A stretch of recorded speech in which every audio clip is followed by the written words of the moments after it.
সরকার নয়, দেশ চালাচ্ছে বর্গিরা, এমন মন্তব্য করেছেন বিএনপির স্থায়ী কমিটির সদস্য মির্জা আব্বাস। নয়াপল্টনে জিয়াউর রহমানের ৪৩তম মৃত্যুবার্ষিকী উপলক্ষে গণদোয়া অনুষ্ঠানে এই কথা বলেন তিনি দাবি করেন, বাংলাদেশ লুটেরাদের কবলে পড়েছে, তলাবিহীন ঝুড়ি করে ফেলেছে আওয়ামী লীগ। আরেক অনুষ্ঠানে বিএনপির স্থায়ী কমিটির সদস্য গয়েশ্বর চন্দ্র রায় বলেন, সরকারকে টিকিয়ে রেখেছে ভারত, সবকিছু দিলেও বিনিময়ে বাংলাদেশ কিছুই পায়নি। আওয়ামী লীগ সরকার ক্ষমতায় থাকতে বিরোধী কণ্ঠকে রোধ করতে চায় বলেও মন্তব্য করেন তিনি।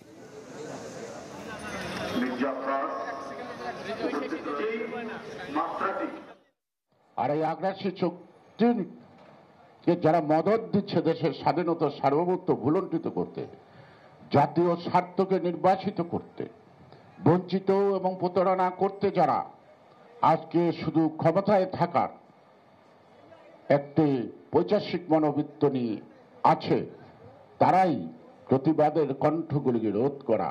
ভাইয়ের আগে শুনতাম বর্গিরা দেশে আসতো, লুট করে চলে যেত। এখন বর্গিরাই ক্ষমতায় বসে গেছে। তারা লুট করে চলে যায় না, তারা লুট করে সম্পদ দেশের বাইরে পাচার করে দেয়। সেই বর্গিরা ক্ষমতায় আছে এখন।